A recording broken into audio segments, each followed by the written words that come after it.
course, as everyone knows, we're here to, in a sense, celebrate the publication of The Idea of the City. It's a book that's been in preparation for a number of years, and it obviously comes out of a symposium that was organized here at the AA in honor of the life and contribution of Alvin Boyarsky to the Architectural Association and to architectural education in general. Before we start, I really would like to take this opportunity to thank a number of people who have been involved in the production of the book. Of course, all the people who participated in the original symposium and all the other contributors to the publication itself, those who were not part of the original symposium. I'd like to thank the Alvin Boyarsky Memorial Trust, in particular Nicolas and Victoria Boyarsky, and Nicola Murphy for all the great work that they have done in making this publication possible. At the AA, I'd like to thank Dennis Crompton for handling the production of the publication from beginning to end, Vicky Wilson for her editing of the production side, Lorraine Wild for her design, and of course Robin Middleton for editing the book itself. I'd also like to thank those of you, a number of you are already in the audience, and you know who you are, people who have provided financial support for this publication, as well as a number of other people and other institutions who have been mentioned in the book, who contributed to the publication. In consultation with the Alvin Boyarsky Memorial Trust, with Victoria and Nicholas, we really felt that it would be a wonderful opportunity to use the celebration of this publication to also have a debate or a discussion tonight. Of course, the original symposium is already a number of years ago, and many of the people who contributed to the book, they have done many other things. Their thinking has developed, and probably also, I think this book in some ways seen as bringing together a certain part of the history of the AA, and I think we would like to use the event tonight to be, in a sense, more projective in our thinking, to also begin to think about the whole question of the relationship between architecture and education, or the whole territory of architectural education and its relationship to practice in terms of future possibilities and future directions. For me personally, I think this is obviously a wonderful opportunity, because I'd like to somehow see that we are starting something new that is in one sense a continuity of a tradition, but also we have to think afresh in this sense. And so I very much look forward to the ideas that come out of this presentation and this debate. The format basically will be that there will be 4 presentations and a discussion, and we hope that we will be done by sometime just after 8 o'clock.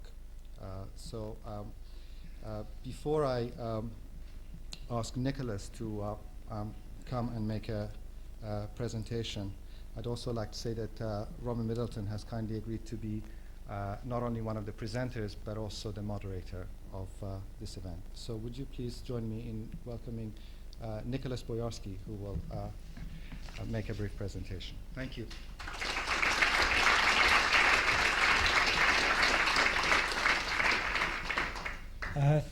Thank you, Moisen. I'm really pleased to be here and to see the book. I only saw it about 15 minutes ago, so I haven't really digested it. It's been many, many years in coming, much too long, but anyway, it's here. It had a long status for many years as a samstat, or underground publication, just operating in Xerox form. And unfortunately, it wasn't really supported by the AA until very recently, which is a shame. I think there seems to be a new air in the building which might be able to deal with this amnesia that has happened. Moisen's thanked a number of people. There's just a few extra I'd like to add. The first was my mother, Elizabeth, who was really the inspiration behind this volume, and had the idea of doing 2 volumes, one based on the symposium and the second based on student work during the 20 years of Alvin's chairmanship here. This volume, in particular Robin Middleton, has put a lot of work into, and it's our hope that it'll surface in some form in the near future. Other people I'd like to thank for help and support and advice would be Colin Rowe, who spent many hours kind of talking about possibilities of a book, Graham Shane, Michael Sorkin, Tony Vidler, Yehuda Safran, Richard Rogers, Ron Heron, Harry Cobb, and Charles Jenks, all of whom really behind the scenes did a lot to help this come about.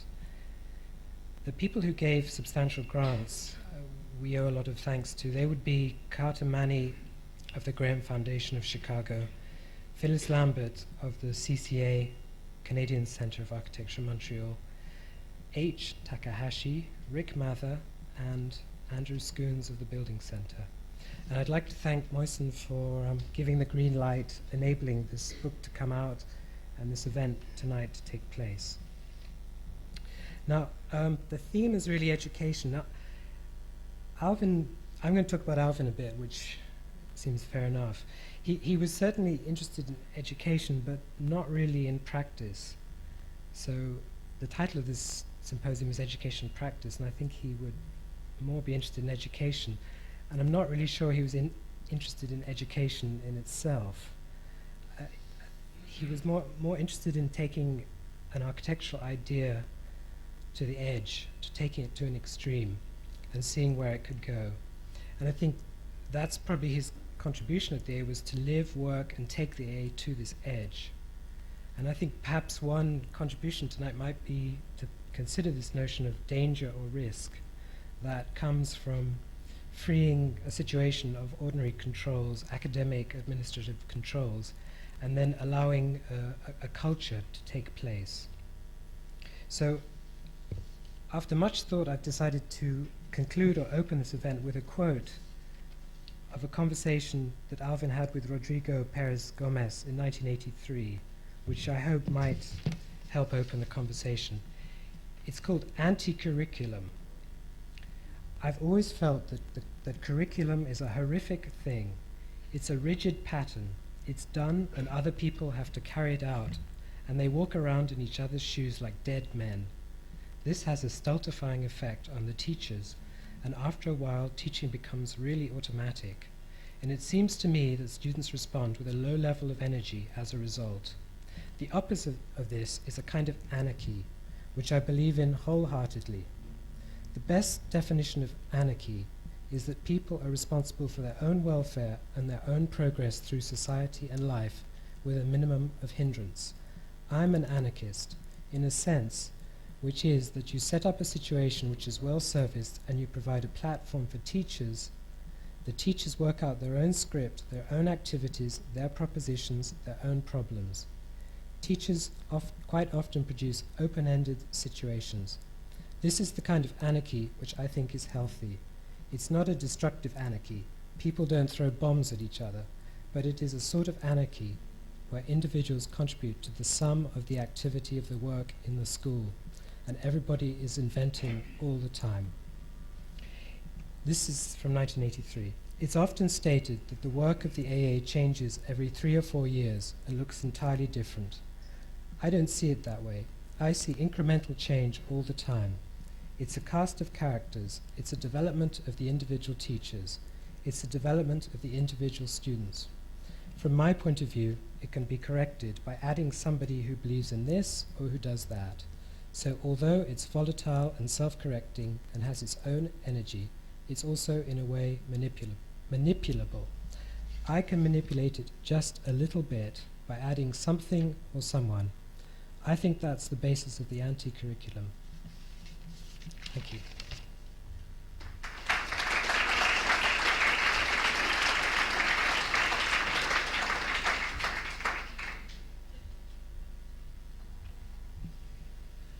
Right. I think I'd like to start talking a little bit about the teaching of history in architecture, partly because I think it won't actually loom very large this evening, but because I think it in fact provides a basis for the understanding of architecture, for the possibilities of architecture, and I think it's actually very important. And it has changed remarkably in my lifetime, and it changed particularly at the AA here. When I was first trained as an architect, history was a very rudimentary affair in a way.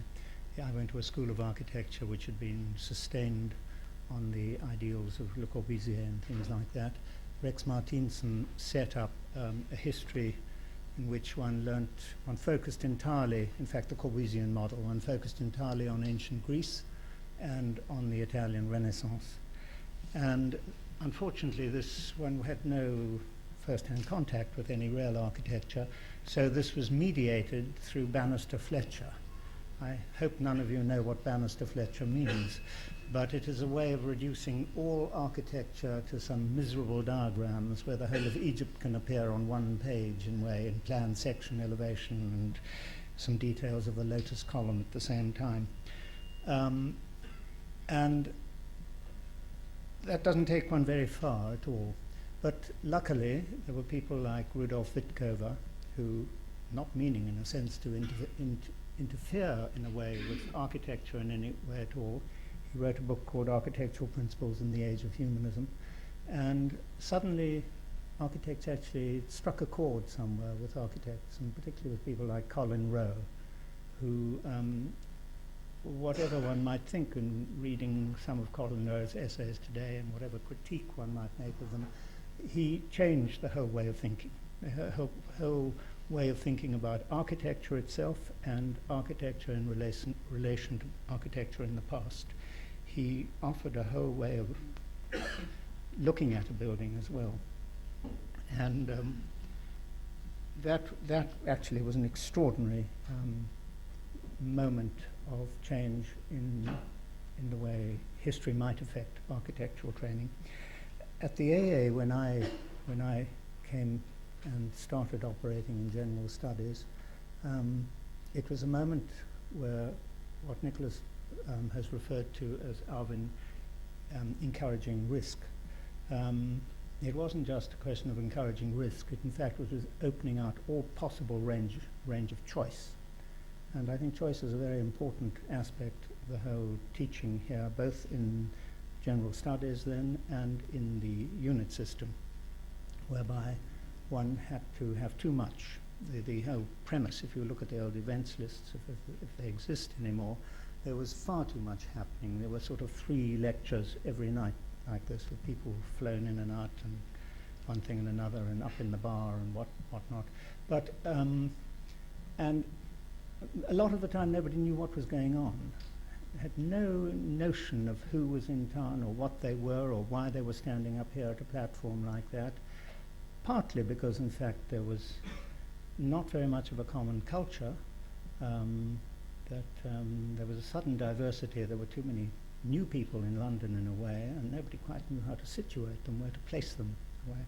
So sometimes quite people of certain stature and with something to say would appear here in the lecture hall, and there'd be 5 people there to listen to them. Other times a unit master would come to me and say, you know, I think Frank Lloyd Wright is sort of due for a revival. Could we, do you think you could have a few lectures on Frank Lloyd Wright? This after, for the whole of the previous 6 weeks of the term, Alan Brooks had been giving 2 lectures a week on sort of the minutiae of Frank Lloyd Wright and things like that. I won't name the unit master, but if some of you come up privily afterwards, I'll tell you who he was. But that was not in any way unusual. And in a sense, I liked that situation, where people had to actually learn to decide what they wanted, what they needed. And in a sense, if it wasn't around to ask very sharply, that it be provided in one way and another. And Alvin did set up this extraordinary situation, whereby, in a sense, there was a sort of free hand of who came and went. And it was not just the people you invited who came to the AA in those days. There were all kinds of funny other people would sort of creep in and suddenly be sitting at the bar. I mean, you go up there one night and Virgil Thompson would be sitting there. And you'd wonder how and why And I talked to him, and he said, "Oh, he was in town. He'd just been round the corner at the Windsor and Newton to buy paints for a friend of his, and he popped in because he heard they suggested there that he come in here." I don't believe the story for a moment, but it gives you some notion of the oddity, and Bill Burroughs you'd suddenly find people like that. It was very, very strange, in fact, who would emerge, as it were, from little tables, one way and another. And this was part of this whole realm of profusion and a certain obsessive quality like that. And as I say, one can't be altogether sure that it worked. One would like to think that it worked. But on the other hand, as an antidote to the structured, doctrinaire approach, I think it was important. It's not that I think people shouldn't have strong-held convictions and fight for them and shove them down other people's throat if necessary. But there must be allow for divergent opinions, for one thing and another. And that must be encouraged at the same time, which of course the AA did. I mean, the unit system here was ideal from that point of view, that everybody had a little world of their own. But curiously, under Alvin's aegis, they ceased to be isolated as they had been previously. They actually even interacted on occasion and things like that. They had healthy dialogue, angry arguments, but once again there was on the whole there was not much to sort of evil concern for personalities and positions and one thing and another like that. It really was fairly open. And so in the unit system it worked, but I'm not quite sure whether in terms of history that people actually took in as much as they might have, whether they exercised choice as often as they could, partly because the unit system isolated people from the day-to-day teaching here. Unit masters, you know, will suddenly fly off to Norway if they want to go there, or Timbuktu, wherever. But no concern for what might be part of a continuing process of education here at all. But what was I trying to say to you? I was trying to say that I didn't think it always worked, and I don't think it did, actually, to be honest. It's a horrible admission to make, but I think that there, in a sense, was too much going on. But I still approve of it in principle. I think some different structure should have been devised, because when I think of the opponents in those years to the AA, people who disliked the AA because there wasn't enough of a Beaux-Arts curriculum, as it were, here. There wasn't a single point of view. There wasn't a focus. The energy wasn't actually put together in a way like that. Peter Smithson, for instance, complained bitterly he wouldn't come to the school after a certain time, and I asked him why, and he said, "It's just a circus. It's just a circus. Everybody just does their own thing." He said, "There's no coherence. They haven't thought it through in any way at all what they're doing." And so there was, in fact, disbelief, as it were, in the system, reaction against it. But I think it was very, very significant in a way. And the students in the end did exercise choice, because the fact that there was hardly, in those years, in fact, when history was taken up and miserably misused, I think it's called postmodernism or something like that. And in those years, Charles Jenks, who claims to have coined the phrase, was lecturing here twice a week to packed lecture hall in the beginning of the term. And Charlie coined that phrase, but I must say, despite the fact that Charlie produced the most seductive and wonderful imagery straight from wherever it was, before any of the magazines had got it, the students resisted postmodernism in an extraordinary way. They really did actually exercise choice. So perhaps by actually having too much, somewhere or another, there was a sort of underground sensibility was built up over a way that people did begin to know what was what, even if they didn't always know who George Steiner was, or Alan Brooks, or whatever, things like that. But I think another side of the whole problem is not just how architects are, the degree to which architects are prepared to accept being lectured to about architecture of the past, or the degree to which they will go and look at buildings, which is much more important in a way, and seek to understand them. But I think the other side of the fact, the whole equation, is that what is really sadly lacking is not necessarily the architects at all, or the architectural students, but the architectural historians. Architectural history is an extremely rudimentary state, even today. You read the great architectural historians of the past, and you realize actually they really don't know what architecture is about, and they're not much help. And in a sense, there has been no build-up, so to speak, of theory and ideas of how one might begin to understand architecture at all. And my feeling is that in the end, probably, architects actually might have more to offer architectural historians than architectural historians have to offer architects. Okay, I'll leave you with that idea.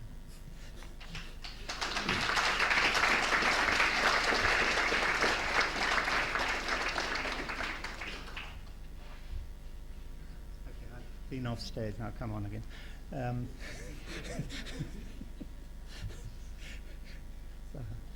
Okay, next person is going to talk to you is Zaha Hadid, and I think Zaha might turn it more into the problems of being a student and then being an architect. I hope she will.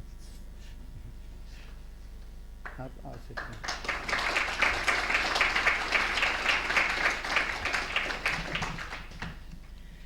I'm sure, like most people who are sitting here today, I was very perplexed by this title, Architecture and Practice. I thought that dentists practice, architects do other things. I'm just winding Mohsen up. I've been doing that for the past few days. Sorry, Mohsen, it's kind of part of my, I thought I'd offer you a menu, and I have to kind of choose what I talk about. I really don't know whether I should be talking about myself and the AA, which is a very ambiguous relationship. Mohsen would be upset about that too. He thinks I should have a very healthy relationship with the AA, but it isn't. I'll explain why. The last time I was here, I walked out because of somebody present in this building, which shouldn't be. The other one is my relationship with the school. I mean, I don't want to talk about the history of the AA as I started it, and I can, because me and Mohsen did coincide in first year. We were kind of friendly. We did not roll on the same sausages which occupy the members' room, not the members' room, the soft room. And I think this was it was important, and there are moments in which are very important in the AA. Do I talk about my relationship with Alvin? And I should not avoid talking about Alvin because it is about him today, and he's somebody who I was a close friend and whom I miss a great deal. And there's a particular conversation I miss, which I know I could not talk to anybody else about, which was the conversation about drawing and how that could translate into a reality, and I'll come to that later on. And then, should I talk about the relationship between Alvin and the AA and what that meant, this kind of magic situation? Also, I'm glad that Peter Cook is here, because I think that and I'll come to the years when I think that the ArtNet situation was very, very important as a kind of another activity outside the school for the AA. So when I joined the AA in '72, and we were 120 students in first year, I was very tempted to call Dennis Crompton this morning and ask him if I can show the bus movie. None of you would know about this bus movie, but it's a historic one, and it should be shown at the AA on a regular basis.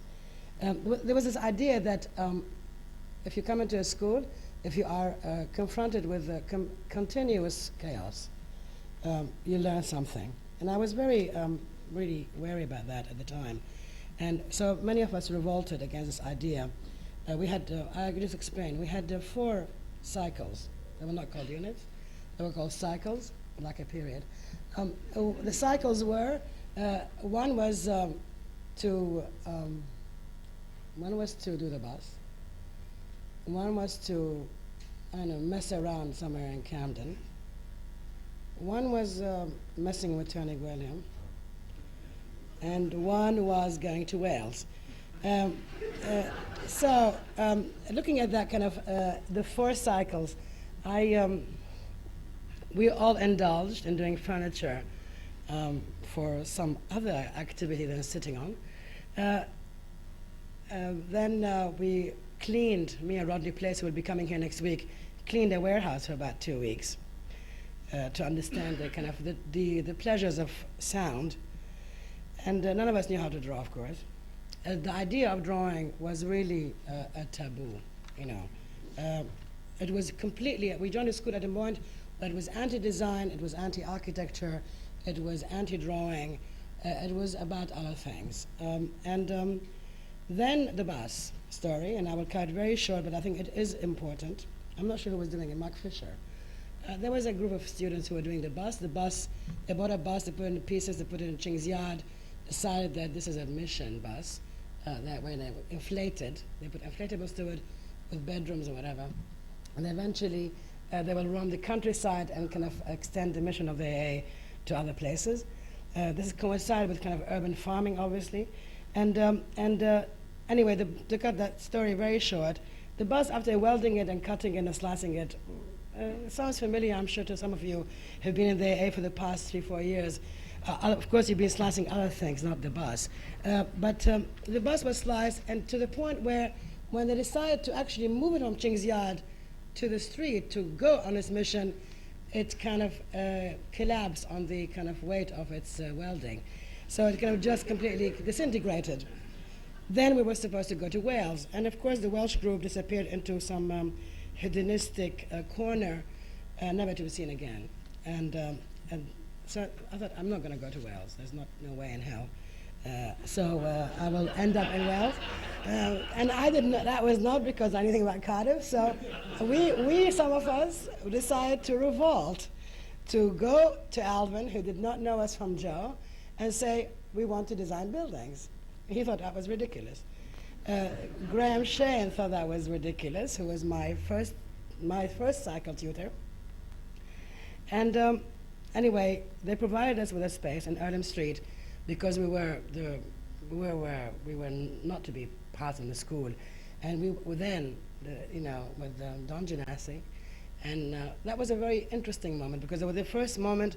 Actually, we had to do seminars on buildings, on architects, on architecture, and that was a very actually exciting moment. And we realized at that point in time that, in terms of education, that I think chaos can provide a degree of fluidity and freedom, and it is important. If you go to Mexico City, you realize that immediately. But I think it is very important. But also, I think I do not believe that knowledge prohibits creativity, and that has been a kind of stumbling block for the AA. This whole issue of what is a creative process, or what is creativity? How do we actually produce ideas or kind of develop ideas that actually can eventually have an impact on the world? And I think there are two things which one has to bear in mind as I wouldn't call myself a practitioner, because that would be insulting to the profession. But I think with someone who tries to do architecture, and sometimes in a very modest way, but I think the whole creative process is very important, but it's not, you cannot do it alone. And so that journey for me was the journey through AA. I'm not sure that was unique or it was an accident of time or whatever it is. But also I am very critical of certain schools who think that to be interesting is to remain on the margin. Because I do believe that there are two things which has to be achieved, is the importance of ideas, and also that we have to really enjoy it. And I think fundamentally architecture is about improving the way we live. And that is really, has to be our agenda. And so with that in mind, I think that the AA provided us with a kind of platform to actually, to be able to do that and to extend this research. And in my way, and I could be wrong, in my way to kind of extend into the office and try to pursue this idea of a laboratory, to explore ideas. And I think that the influence has to be really how to access architecture into the general public, that they can understand it, how that politicians could understand it, because without all these ingredients, without kind of the impact of the social condition of planning, all these ingredients, it makes it impossible for us to actually not just have ideas, but to achieve them. And that is ultimately the ultimate aim. And I think in that sense, to go back to the AA and these, I think for me, the important moments for me and my relationship with AA was when I joined in 72, I finished in 77, never really finished. And I decided, because many of us were unemployable, and we had this, there was this ridiculous thing here called building something. Well, you remember it, Marcin, well done. They were building, and I went to this horrible office in Charlotte Street with this, guy who thought not only all foreigners are green, but all women are green. At that point in time, I decided I will never, ever enter an English practice again. And I think we were, in a sense, we thought we were unemployable, but we didn't. We wanted to pursue ideas and decide to really either teach or do competitions or whatever. There was another very important moment, and I think that was a very conscious moment on Alvin's part, and it was in the late 70s. Hi, Brett. Late 70s, early 80s, when I think Alvin made a conscious decision to shift from what we call metaphysical wanking to building.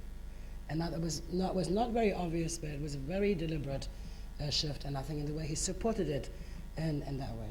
Alvin was also very perplexed about what he should support, because on one hand, he kind of caressed drawings which were invisible, done mostly by people like Chris McDonald and Peter Salter and their unit. I mean, it was kind of Creole kind of touching paper. But I think, and it was some of them very nice. So he had one interest, which was what he thought was a product of the AA. And I think that was the sense of the confusion, is that one would just support something which we thought it was an AA-generated kind of spirit, and another one which was he was very interested in really a modernity which was relentless, like Chicago. And I think that what he wanted to achieve through his chairmanship was not necessarily how the ideas of Mies become appropriated by the Americans and translated into kind of become a kind of a landslide of tower blocks into the American landscape, but how to achieve ideas which could be developed within a school system and how they could be infiltrated into the mainstream. I think that is very important, and I think that was really a very exciting moment. And then for me, another date, when I decided to quit teaching here in '85, I have to make it clear, because I did not stop because I did not support the AA. I did not stop because I did not have time, because I can always find time. I stopped because I decided that I think the school no longer supported the kind of products I did in the unit. And I could be wrong, but I felt very strongly about it. I think Martin and Peter remember this, and the other PC.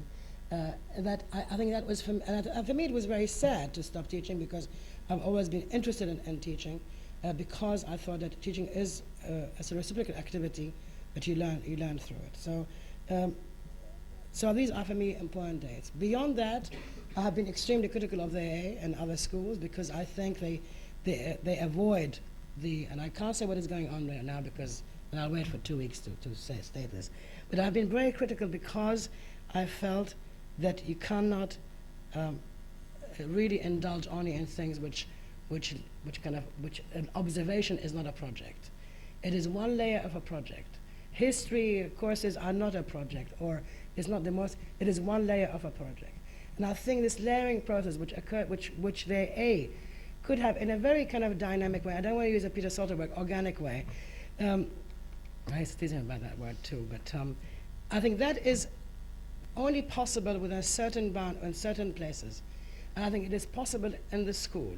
And I think the school should really, and we should talk about the future in a sense, because I think the school and other institutions, but the school is anti-institution, and I think it should take advantage of that. It doesn't have an umbrella of a university over it. It is not part of a polytechnical system. It doesn't have professors who are tenured professors. It has a situation where it is totally dynamic, and I think that this is almost one of the very few places where it could generate ideas in a very provocative and also possible way. The possibility of the future, one should not really be scared of. I mean, this projected possibility, I think, is very crucial. And I really think that I still believe, I mean, I'm critical of the AA, but whoever wants to go to the School of Architecture, I always say, go to the AA, and even if it's worst, it's better than other places. Sorry, Peter.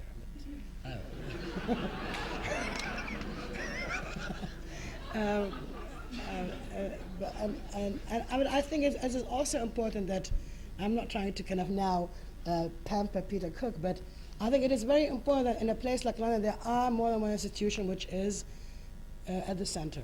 I think it's very important. And I remember in the late 70s, 76, 77, when ArtNet was there, and the Fury exhibition took place, and the same evening we were all kind of migrated to ArtNet and around the corner.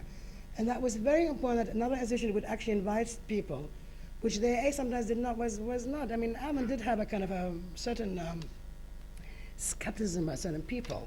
And Peter Cook is, in a way, has a different kind of generosity.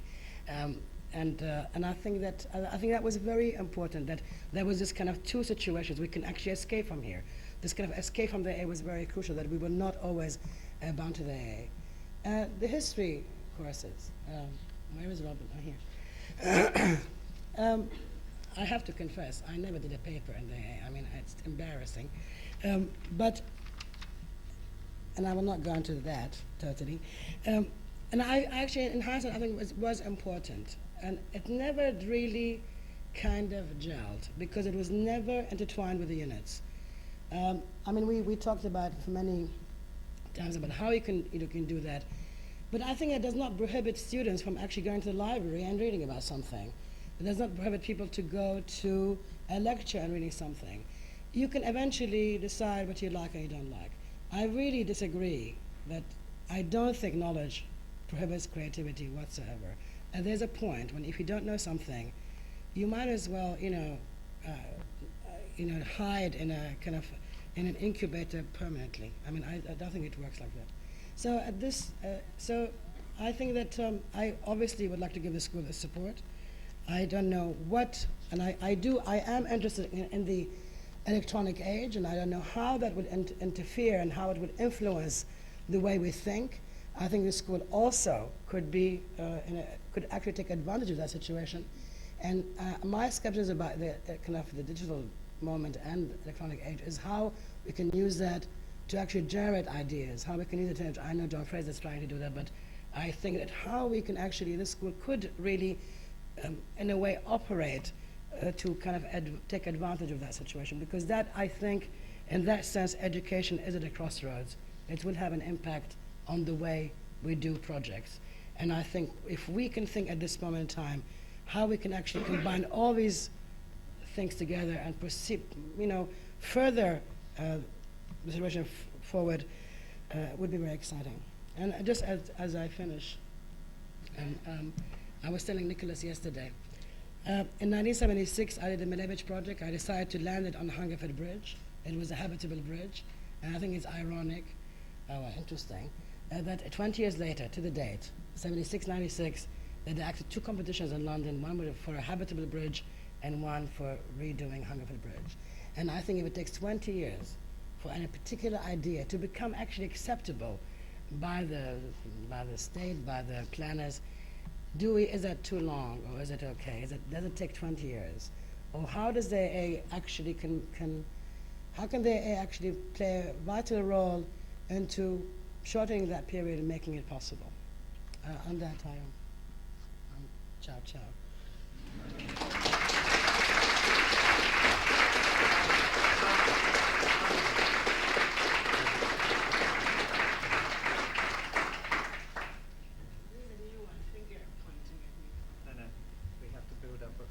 Consensus here. Sit down. Well, I'm sitting. We're going to sit down. We're going to try and make people ask us questions soon. No, but we haven't finished. That's right. Dalibor's going to. Yes. Dalibor Vesely is now going to give us a lecture.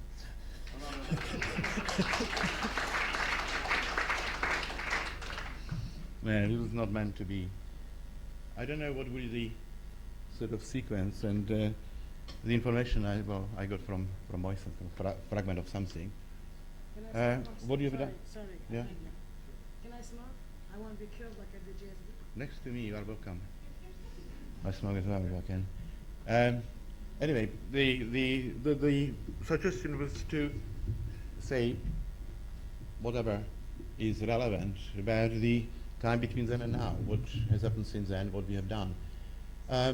I will be very short, and certainly we want to avoid nostalgia and remembering sort of 70s or 80s. One thing I think which maybe take it for granted as far as AA goes, that we probably should stop talking about past and future. There is no such a thing at AA. You know, this thing becomes, after a while, so confused that it loses its meaning. What it is, I think, is waves. And there is a certain consistency to the waves. They go sort of up, reach a certain point, nobody realizes. When it comes down, people say, well, we've been there probably. So the point is taken, and you know, one is waiting for another stage, for another wave. And I think most people, I would join that crew, agree that somewhere around the late 70s and early 80s, there was certainly a wave of thought. Certainly when you imagine that on the top floor here, if you walk from one door to another door, from one staircase to another, you would meet, you sort of walking by and looking into the little cubicles, you would find Peter, studio, and Christine Holly would be there. Next door would be Lau Crier. Opposite would be Mike Gold. Next to it would be Ilya Zengelis and Ram and Zaha eventually, Bernard Chimmy and Nigel Coates, and you know, so it goes. One interesting thing about it, it looks like a jungle, and the way you present it, and AA is very often presented that way, that it is a market, it's a circus, opportunities, it all goes, you choose, or take it or drop it, and so on.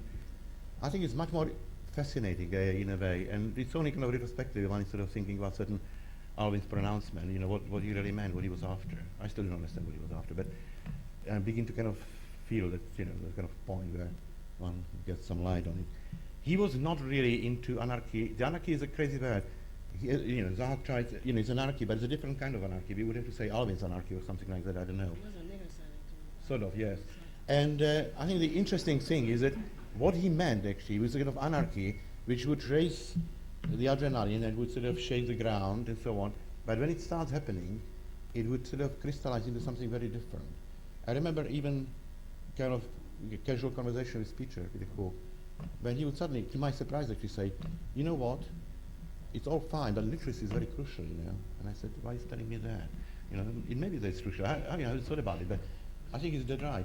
So literacy of a sort, we don't know what it is exactly, but you know, Zaha calls it education wouldn't hamper creativity and so on. Fair enough, agree. But there is something like literacy. Coming back to Alvin, very quickly just, I remember several times, and again puzzled me quite a lot, he would say, as you go here through this floor, he would sort of, you know, very mysterious way. There are wonderful people around you, you know, and they're doing all kind of, each of them a different thing.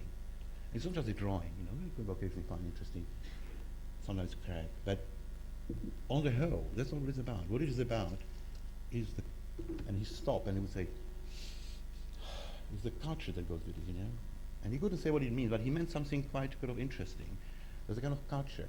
He was always certainly very puzzled, very intrigued, fascinated, and in a way committed to create in this part of the world something which he understood to be Europe as a contrast to the world that he came from. You know, the tough Chicago and tough Montreal before that and so on. And, you know, if you travel with him and so on, he would occasionally make a comment about that, and it was quite consistent. So what I'm trying really to say, probably in too many words, is there is a dimension of a very difficult, well, kind of consistency, which is very difficult to grasp, very difficult to identify. I would probably find the nearest example is the kind of the stability of the Italian political system and their governments, which change almost every year. But if you look at it closely, they are the most stable political system in Europe. And I leave it open as that way. You know, it's kind of apparent and real. And I think AA is something of that sort. You say, well, it's all changing every year. It's different people coming in and going, and you know what Robin was mentioning. It's all true. It's all true. But in fact, it isn't. That looking slightly under the surface, you discover that Peter was here for, you know, donkey old years, you know, you can go through the list of people, and they've been here. Occasionally they'll be coming and going. So, but on the whole, they were still somewhere around AA. So this probably fits to my vision or kind of notion of the waves.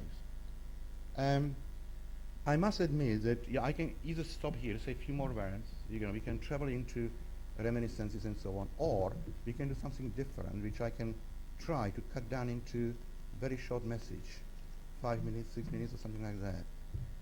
One part of the country which I can speak from, or for, was a culture that was developing around certain studios, which I was very close to. Particularly Peter Wilson, in one sense.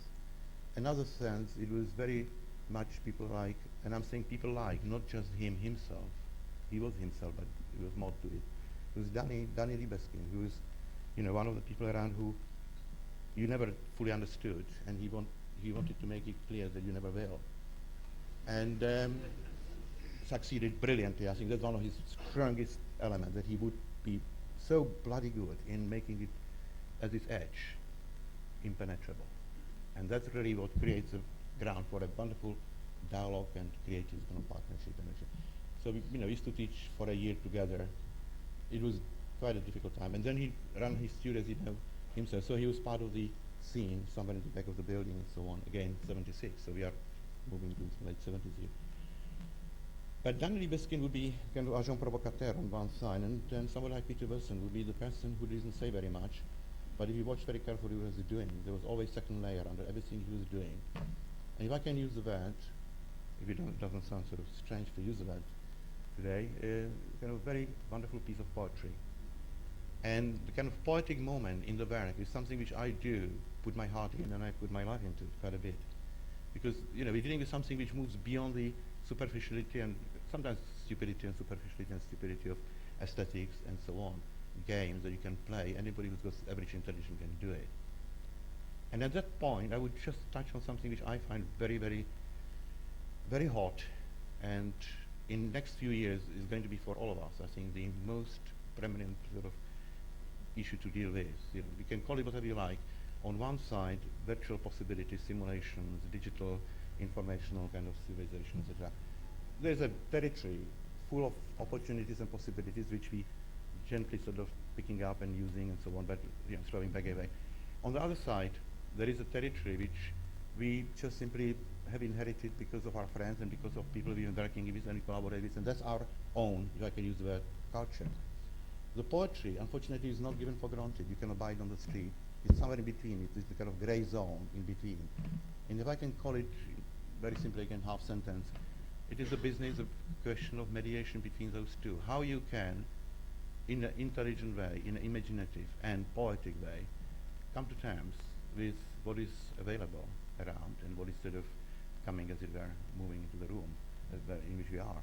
And on the other hand, understand that there's something deeper in which cannot be just sort of turned into that, that there's inherited thing which we cannot name, we cannot label, we just have enough fingers, we understand, and do. And I think that territory is something which I would sort of return to, naming the domain of the plausible poetry. If I can speak about the segment of culture that I was very much involved in at AA and what follows from that, and developed into something rather different, maybe almost not recognizable, is a sequence that goes through the kind of awareness of tradition that creates a curious counterpart to the constructivist, deconstructivist tendencies. I think that's kind of one scene most of us are familiar with. There is another tendency which has been touched on and left and unresolved, Rem Koolhaas being kind of very much playing with that. This is kind of late or after Surrealism, what happens in our time, looking back at certain aspects of Surrealism. I'm referring particularly to issues like crisis of an object. I think what we are now moving into is a crisis of a situation. And in it, the question of poetry would be asked in a very different way, much more radical, much more ruthless. And one can only recall Breton when he says the beauty in future is going to be convulsive, or it's not going to be at all. You just simply take it, it will be tough enough, or you just simply give up or forget it. So the game in the middle, the territory in the middle I'm referring to again and again, is something which is very, very much sort of open now for people to walk in who can afford it and who got the courage to do it and survive there. And to survive in that domain needs sort of a lot of equipment, if I can call it that way, or kind of dimensions of what we are about as architects. There's a bit of intelligence to start with, imagination, no question about it, but that comes into it what Zaha called knowledge, what Peter calls literacy, what Alvin calls culture. Put it all together, call it whatever you like. Something of that sort is desperately needed in order to survive and get something going in the middle. I think that AA is one of those places I would cross finger and wish the best, has a chance to do it. And I don't want to go into a long argument here. Just put in brackets or footnote all the kind of things that's been said or we're saying about AA, not buying postmodernism, surviving there, avoiding all the pitfalls which most who had fall into it straight away. It's that easy to use computers nowadays. It's that easy to walk around and talk poetic language. Again, a number of places doing it. So survive in the middle is tough, and we're dealing with something which is not easy to summarize in 5 minutes or whatever time we have available. I do something crazy, if you don't mind, kind of Liebeskindian number. I'm not going to talk, I just show you 3 images and we'll go home. So, without comments, if I can succeed, we've done it actually, if I may, it's not entirely Liebeskindian, it's actually a bit of AA. We used to have points on the tables, end of the year, this time of year, in this room, where some people presenting obviously their studio were so terribly eloquent that we just walk over the rest. We couldn't win. And I don't want to mention names. Some people sitting in the room know them. They just simply would win under any circumstances. 3 pieces of broken glass would go for first. And you can pin it up, pick it up from the dustbin over there and set it here in this room, and it would go just like hot pot, whatever. Fine. There came a point, I don't know who suggested it. It may be, Peter was or anybody sitting in the room. Said, Alvin, look, we're not going to play this game. What we're going to do is just simply, for the final decision, for the very last thing, totally unpleasant this way, stop talking, open the portfolio, 3 or 4 of them, and everybody stands around, dead silent, and you just slowly going through the portfolio. What is visible counts. What you see matters. Stop all this extra conversation. Some interesting result I think came out of it, and somebody can say, was it wrong or not? I think it was probably quite okay, actually, perspectively speaking. So, I would, if you don't mind, do something like that in a very sort of simple way, just going through images. The kind of value that has developed around the notion of from some of the main notion, I would say one of them in particular, of the work that I was involved here, we used to call the main kind of problem that we are really very, very kind of fascinated by, concerned, the kind of business of continuity. Continuity between things, how things relate, what is underneath, association, metaphors, how you put things together is all fine. If you assemble the pieces in a kind of mechanical, constructive way, but how they really relate, how they can establish much more kind of deep, profound relationship. So continuity in that sense. You can talk about continuity of memories, continuity of anticipation of future, continuity between this kind of divided territories, like, there's kind of world of fantastic possibilities in kind of geometrical constructions, and there is a world which you touch with your hand, and, sort of piece of metal or whatever, how you read question of continuity. So it's continuity rather understood in that very broad sense that I'm referring to. And I'll just show a few images because I have them here, and apologize for not saying very much, or just say, well, I don't need to apologize, I'll just show it to you. Can we do this just sort of, 3 seconds a piece or something? Project mostly done in the last 10 years or so, 7 years.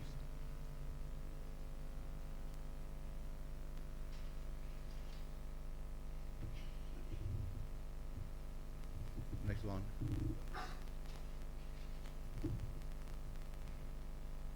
Next one.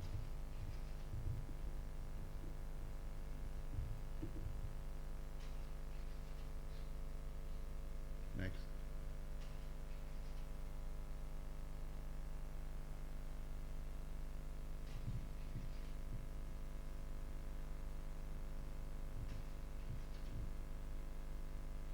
Okay.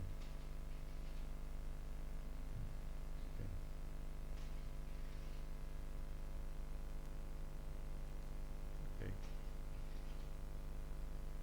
Okay. Okay. I think that's it. Thank you.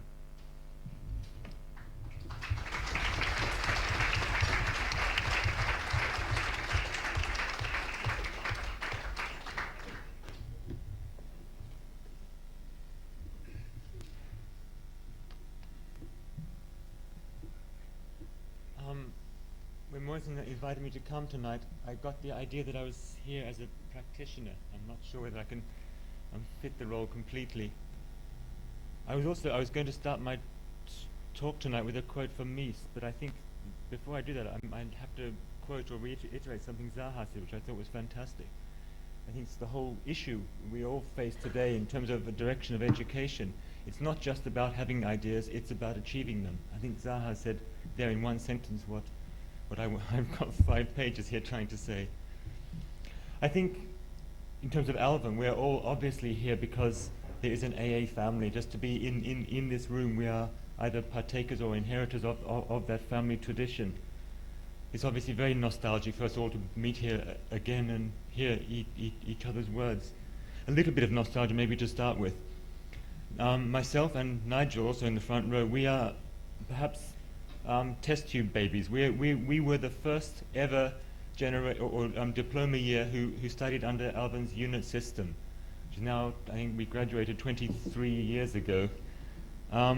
In our 4th year, there was no unit system. So one can see the result. In our 4th year, there was no unit system. We were, in fact, taught by Dalibor. I must thank Dalibor as well for his kind words tonight. My major recollection of a 4th year with Dalibor is him saying every time one came with a drawing, with anything, he always said, "You have missed the point." Which was not unlike Alvin's method. I cannot ever remember Alvin saying that's good or you've done something well. He never said it. He always said next time better. I think that his role there as trainer, as pacemaker, was for all of us just extraordinary. He never said okay, that's something. He always said it's not good enough. A theme, I think, about practice, about education. I came across recently a quote from Mies, which I think is actually very important for just giving an overall view of perhaps what, as an architect, one might sort of see as one's scope. Mies wrote once, beside an understanding of the nature of materials and the nature of purposes, a timely architecture must also inquire into the spiritual position in which we stand, and must learn the carrying and driving forces of our time. I think one has there everything: purposes, materials, and also the philosophical overview. I think if one were to turn the clock back 25 years to Alvin's first diploma, or when Alvin first instigated the unit system, one would have to go back to that Mies definition and say of our time, and that was quite simply a very different time. 25 years ago is almost incomparable today. A very critical time for architecture. There was, in a way, an ideological vacuum. The collapse of methodological functionalism has left us no one knowing what to do. There was, though, a very much intact professional structure, unlike today. Today we have a totally decimated profession. There is no profession today to react against. I think the position Alvin took was a reactionary position in the sense that there was something there to punch at. There was something really to fight. I think this idea of the avant-garde is simply not possible today. It's not tenable in art, and it's not tenable for us as architects. The avant-garde is a counter-statement, and today we have a media which immediately absorbs any criticism and makes it part of the system. We cannot step outside that. We cannot today be avant-garde. We have to develop other strategies. I think the early 70s, when Alvin moved to the AA, it was also a very important time for architecture. It was perhaps the end of the phase of positive utopias. By positive utopias, one means the whole, or the first part of the modernist trajectory. I think, in fact, what Alvin was doing was revitalizing, refueling the modernist trajectory. None of us realized at the time, but in fact, that's what he has done. This is what we can all be thankful to him for. I think it was perhaps the start of what Rodrigo Pérez Gómez calls the age of incomplete nihilism, a time where we like to tell each other frightening stories, where we like to talk in a cataclysmic sense about the present. We like to read Baudrillard. It's a time when the word alternative was completely done to death. I think Zaha has parodied the alternative cultures of the AA very nicely. I think Alvin simply set out on a different trajectory. He set out to reinvent, to revitalize, or to reconstitute architecture. He did it, as Nicolas said, not in fact architecture in terms of practice, but architecture in terms of a discipline of thought. I think Alvin's method involved an initial suspension of one of Mises' tenets, that is the tenet of purpose. Alvin certainly his philosophy was not to do with the functional idea, the purpose that we have functions which must be fulfilled, that we have a social contract with the user. That was never part of the AA that I knew. Instead of purposes, Alvin defined architecture as self-authenticating. Without the morality of use, the author becomes, in a way, the answerable person. What he did, he let students off the lead. Anything was possible. The whole question in the early 70s was trajectory finding. I think in the 80s, trajectories were found and were pursued in depth.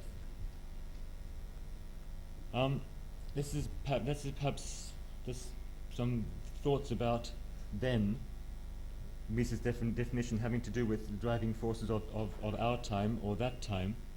I think now, 25 years later, we certainly must be able to stand back and take measure and say, this 25-year experiment of the AA, where has it led us?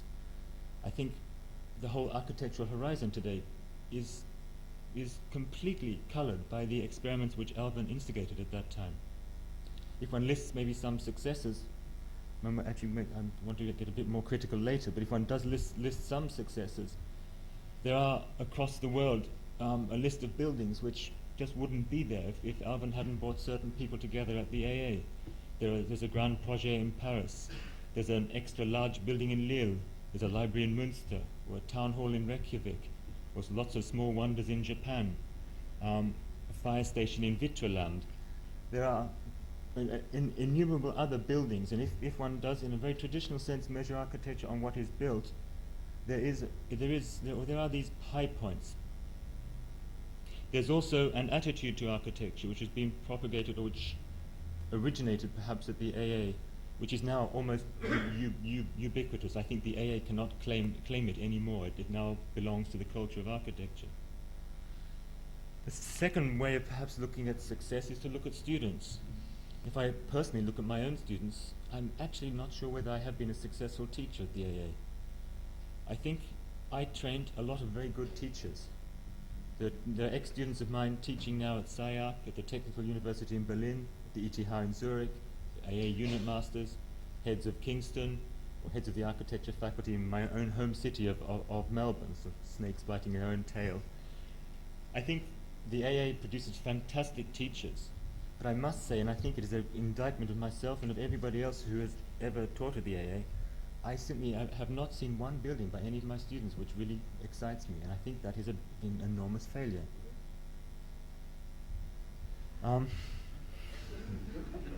My students, I said, Nigel.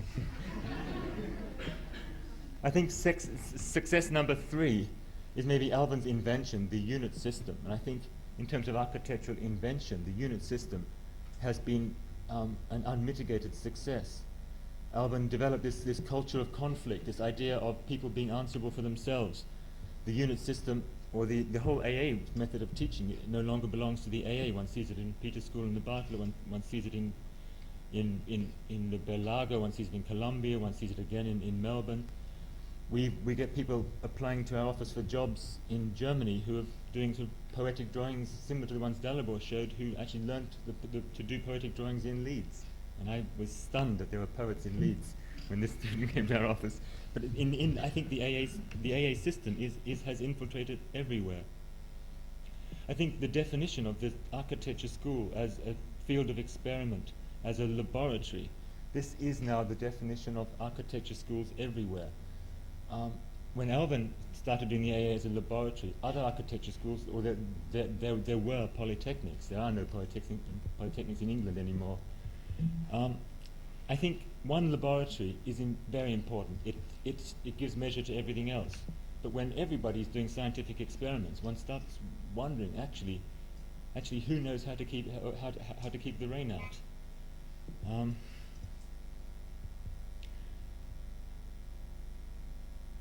I think, yes, if one measures the sort of the context then and the context now, one simply has to now, if one really is talking about continuing in the spirit of Alvin Boyarsky, one has to find new trajectories for teaching.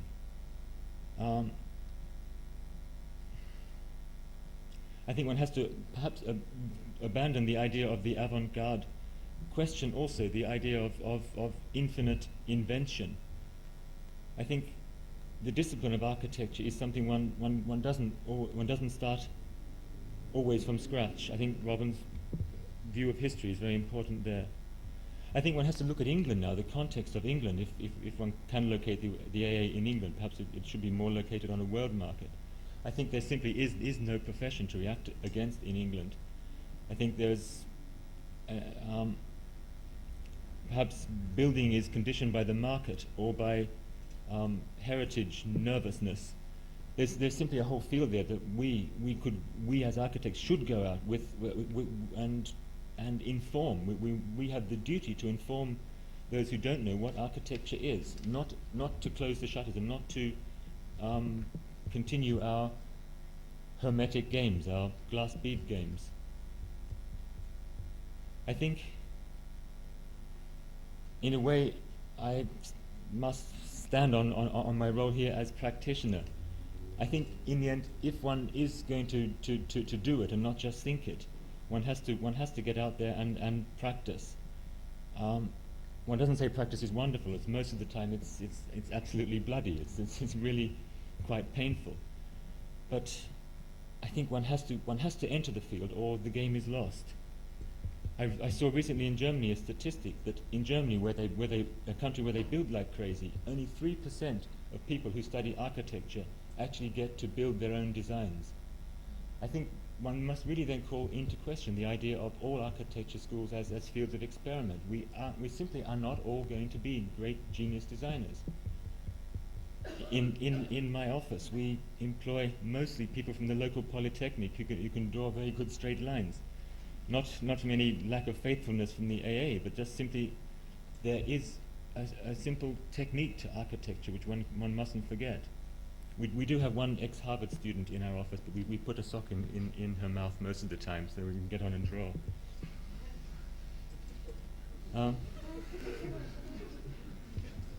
There are, of course, lots of officers who need AA students who don't have their own ideas.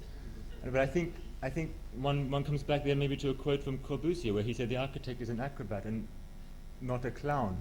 I think we don't want just to be the ones who have the nice ideas and go and do them and other people build them. I think one also has to be a complete person, a fit person who knows how to see the thing right through.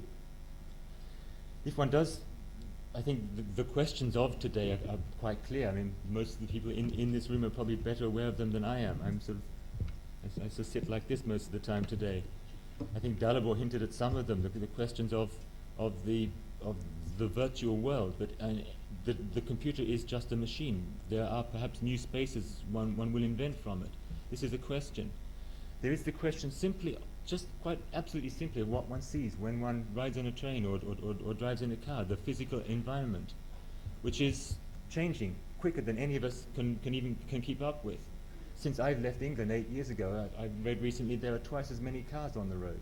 Or twice as many cars on the road in England. This simply changes the whole land use structure of the country.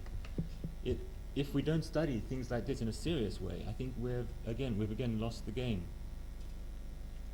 I think, as Zaha said, that today's project is to have an actual effect, or an actual effect on the physical environment.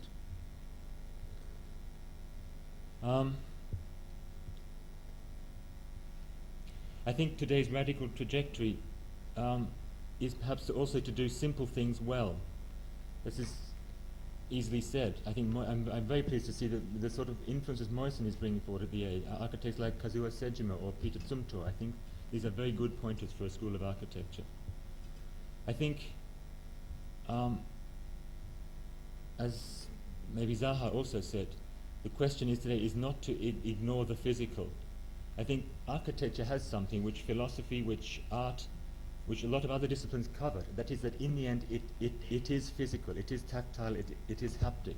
Perhaps I would end my short talk with a quote from Richard Sennett, something Richard Sennett wrote about the artist Thomas Strutt. Sennett wrote, "And it is certainly true that our society is drowning in simulations, floating signifiers and arbitrary signs. A truly radical art today," one could also read architecture, "would restore our attachment to physical things." Thank you.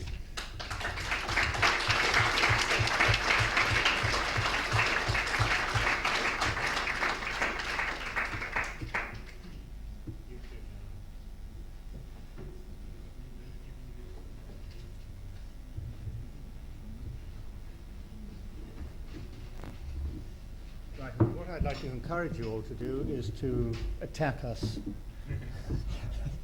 or ask questions, one thing or another, or offer, in fact, alternative solutions to a school such as the AA.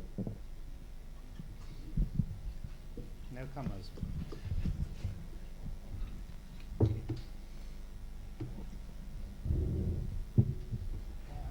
Yes, you can ask a question.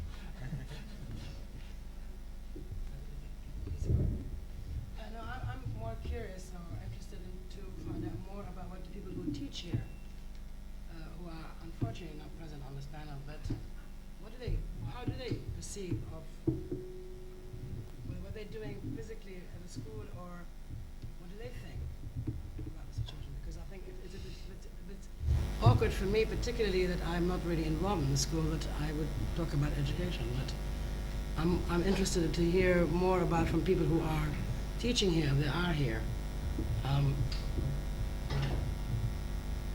unless they've ignored us again.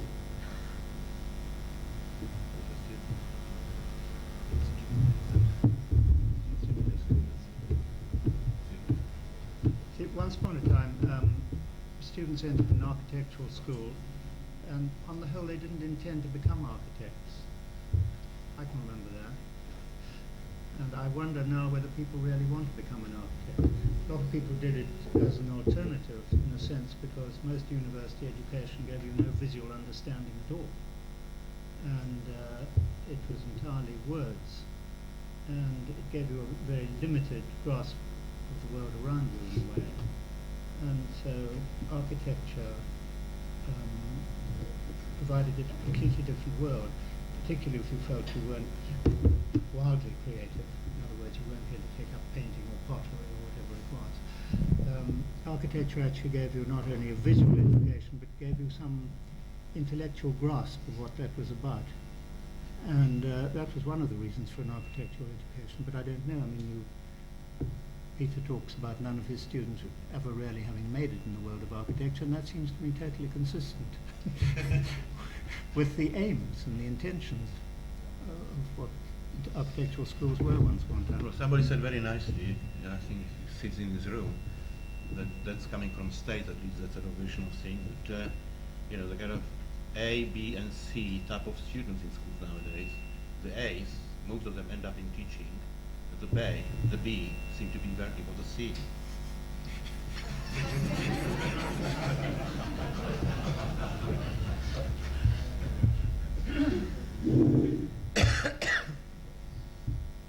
But particularly in the 60s, you see, most of the students at school really didn't aspire to build. They wanted to make films, they wanted to do all kinds of different things. They really didn't think of it as the basis for actually making buildings, because buildings, of course, were very unfashionable. To actually involve yourself in putting up a building was a rather pedestrian operation.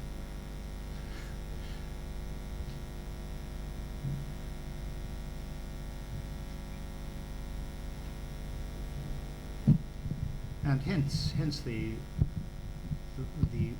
variety of units which Alvin encouraged them to and well, sort of a lot of them literally exploded. I remember was Graham Kane had an Echo House here. He was sort of he was the last of actually the people who wanted to have this wonderful world where everything that went into it was reprocessed, gave energy to it. So not only things on the roof with the sun, but the shit literally sort of came through and water, plants in the water, everything was recycled. And there was a wonderful finale to the whole thing, because he gradually isolated himself more and more from the school until he only had like 3 pet students who wanted to know about this and learn about this. And he had to, for some reason, he had to leave town for a little bit, and he put his pet student in charge of the whole operation. And when he came back, the whole thing had fallen into disaster. All the plants were filled with manure and one thing and another, and everything had gone wrong. And his student had had a sort of mild dose of flu and had to take an antibiotic. And this had killed the whole system like that, so that was the end of that. And then there were other systems, the sort of real anarchist unit one had here, or the closest to an anarchist unit one had here, Brian Anson. They were really sort of they were an anarchist unit. I mean, their aims were anarchist. They were totally uninterested in architecture. They were interested in social revolt in every way or another like that. And that actually also was ended in disaster, in fact. Totally non-productive in every way. And Brian Anson himself ended up rather sadly in a village in France. And I can remember one night the sort of mismatch between Nigel doing the floor show here at an AA party or something or other downstairs. You'd invited a sex change or a transvestite, I don't know what it was, to well, that's it. But you didn't know until she arrived, and the point is one didn't know whether one was to know or not. And because whether in fact the joke was that you knew or didn't know one thing and another. And Brian Anson couldn't bear it. And there was a wonderful moment where he disrupted the whole proceedings and everything like this. And he said, we've had enough of this rubbish and one thing and another like this. We don't want these little pretty French songs. He said, let's have some poetry. And the wild anarchist came out and sort of read. He didn't read. He actually quoted Yeats. Actually very movingly, I must say, despite the drunkenness in the situation like that. So there were these very curious interconnections and explosions and breakdowns of people's beliefs and what they stood for in one way or another. Could I just maybe I should say a couple of things, just both in response to what Zaha was asking. The tutors, since they seem to be shy in responding, and also maybe something in response to what you've just asked, Robin, about people coming to architecture school not to do architecture. It just seems to me that I think in the context that has been established by all of you, now it would be a little bit of a difficult situation for us to have people come to a school of architecture where from the very beginning they have no intention of practicing architecture. I think it is possible to say that schools of architecture should in general have a kind of liberal arts education of sorts that really has a very broad approach in terms of its kind of cultural context, and then begins to be very specific in terms of the way that it can in fact respond to everyday situations and circumstances in a way that will somehow both satisfy the kind of person that Peter is looking for, but maybe even more. I mean, I'm not sure that the ideal would be to find simply the person who's good at the line, though I don't want to undermine the question of the line and the technique and so on and so forth. So I would say that I think we, at this point, really have a kind of ethical responsibility to have a faith, to have a belief in the possibilities of building. If we don't have that, then I don't really think that those people should apply to the AA as a school, if they don't have that kind of faith and belief in that kind of position. We institute courses like area structures, sanitation and hygiene, so that people learn about drain laying and things like that. Well, I don't know whether it's. I mean, already. I'm asking. Sure, of course. I think already we do have some professional responsibility. That's true. In fact, one of the things that came up, we had a seminar the other day, and unfortunately, because of the timetable, not many people came from the school. But Cedric Price made 2 seminars last week, and part of it, this is a seminar with the aim of setting up a kind of research unit to deal specifically with the question of housing. And one of the things that he was talking about was precisely how, in terms of his role as a student, a lot of this initial investigations were done at a very specific level of dealing with things like, for example, the relationship between certain zoning regulations and the way that they had an impact on design standards, the whole question of housing and so on. I think part of it, yes, is that we have to know much, much more specifically how to work with certain condition of limits. One of the things that I think does happen in the context of us, marginalizing ourselves is that then we also really will not have the possibility of working, finding imaginative possibilities in response to certain condition of limits. And one of the challenges of the whole possibility of practice surely is that one really becomes much, much more active in conditions that are complicated, that are difficult, and finds really the kind of inspirational possibilities in the context of a city like London, which is incredibly difficult. But if we don't do it, I think we're just wasting our time in a way. I think that that's really the kind of responsibility that we have. What is very crucial is to strike a dynamic between this whole issue of idea and I would call it, for a better word, practice. Because I think that I would be very scared of the pressure of practice. The real world would have an impact on the education within a school. Right.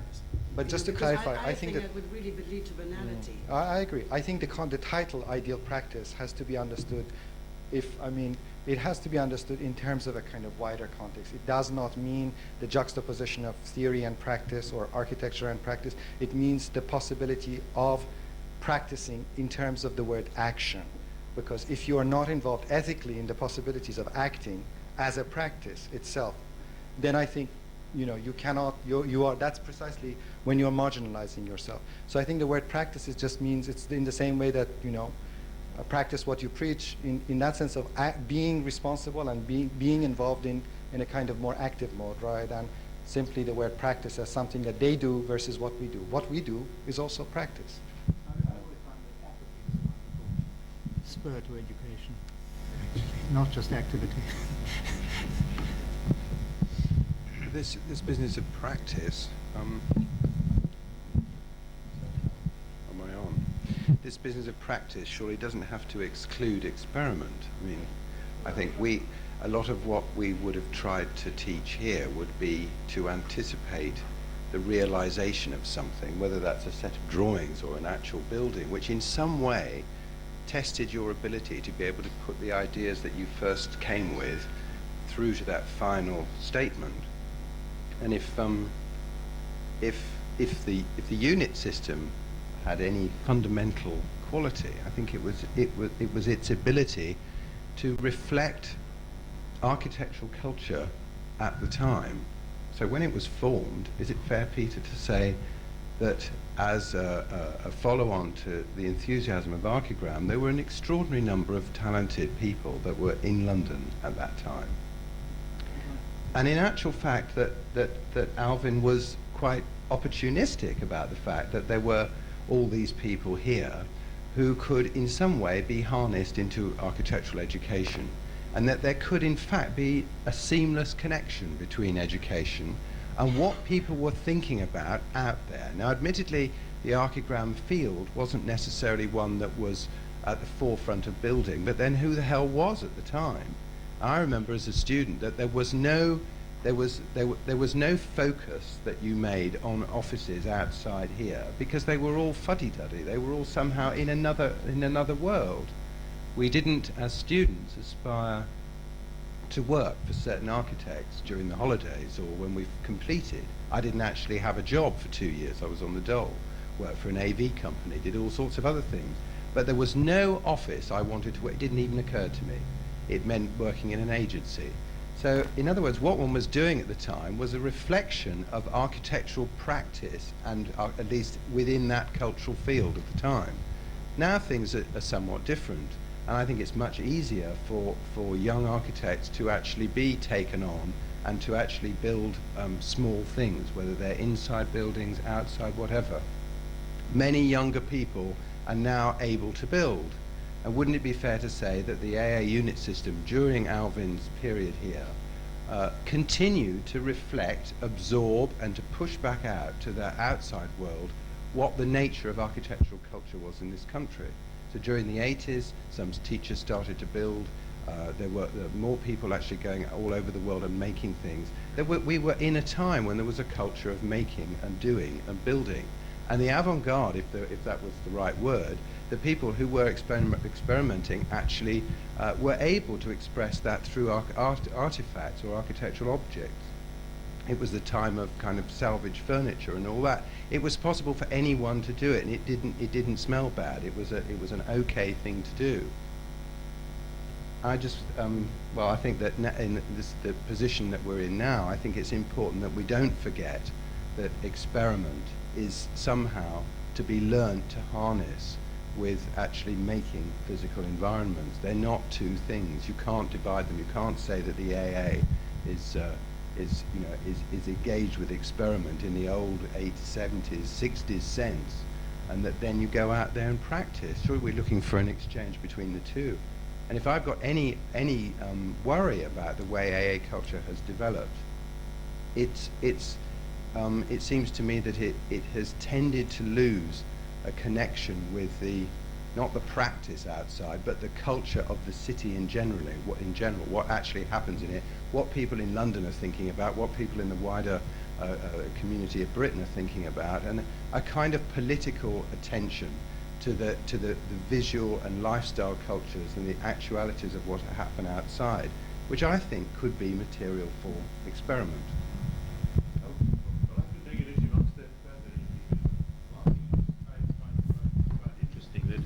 And we keep sort of, we get excited and keep talking about experiment and possibilities of what the schools can do and cannot do and all the rest. And, you're sort of looking sort of that way, broader and broader sort of field is taken into account.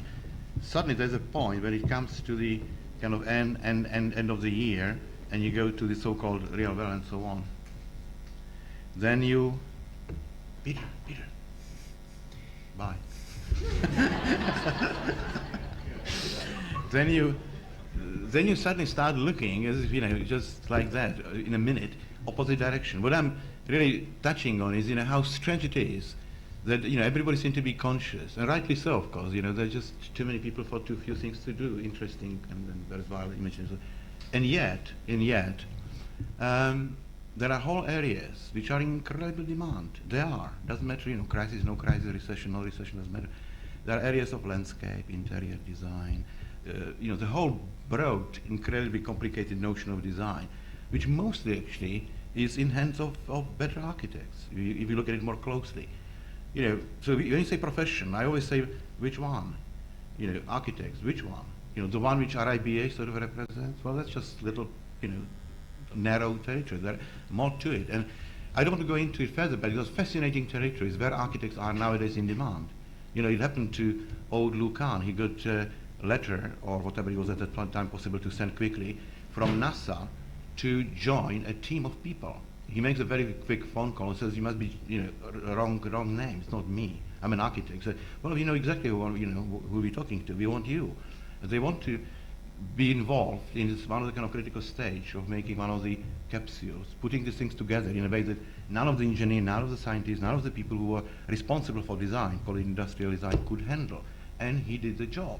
And there are a number of people who, like Kapliki and all those people who, in fact, operate on those sort of territories between other areas. No judgments, no values attached. It's all open. But what I'm trying to say is that there is a whole spectrum of areas which ask for imagination. Some of my best students are working for television or making harpsichords. I mean, not most of them, but there are some. And I'm very proud of them. And so returning back to what Peter says, he's sort of worried about buildings, they're not buildings. Well, that may be bad news, but it's not the end of the conversation. It has to come probably from some strange regime, like we used to be for 20 years, buried somewhere in the East Europe, and there is a hope, fantastic hope always. We always never given up. There's 5% of miserable hope always, and with the worst comes, there is always a choice between Heizengrab and Massengrab. So you haven't lost yet, and it's just probably just necessary to stop and slightly kind of open the view of the horizon. I think the whole notion of architecture is fantastically broad. What can be built into it, what people can do if they want to take it on board. And well, nobody tells you. It doesn't make a matter of initiatives. this can go on for another half an hour, but I'll stop. Peter. Yeah, I've got about 53 things I want to talk about, and I'll try and summarize it in 14. I mean, I'm one of the few people in the room that actually was responsible for appointing Alvin Boyarsky, so that puts it in a time frame. And just a point of history, he didn't, you see this, and I think it's symptomatic, he didn't invent the unit system. It was invented by the Michael John Lloyd, whatever. The great thing was that Alvin brilliantly appropriated it. And I don't think he, in a funny way, he didn't invent any of the people here. I mean, actually, at least 3 of us in here were on the payroll long before he arrived. But he reinvented it.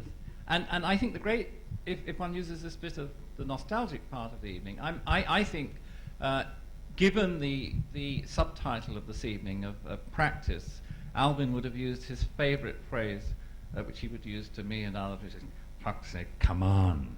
You know, he would say, come on. What are we? I mean, he would be irritated by the limitation of immediately underscoring it in that rather narrow way, because I think what is very, very significant about Alvin's creativity and the important creativity of an architecture school as a laboratory, which I like the phrase, is that it's a constantly shifting territory with constantly shifting values, constantly shifting people who have different evaluations at different times. I could delve in the depths of my memory and remember Alvin's first remarks made at the suggestion that Zaha Hadid might be brought in as a tutor. And it went a bit beyond the sort of, come on, who the fuck's she, kind of thing. But his speed of appropriation, his brilliance of appropriation, and this phrase, come on, was meant both as a dig in the ribs and a asking you to redefine what the hell you were about that day. I think that architecture schools at best are a kind of very curious animal. I mean, you see, I'm, as much as Moyson, perhaps Moyson and I more than anybody else in the room, have to delve down into our memory of Alvin as a sort of creative tactician. I used to call him Diaghilev to his face.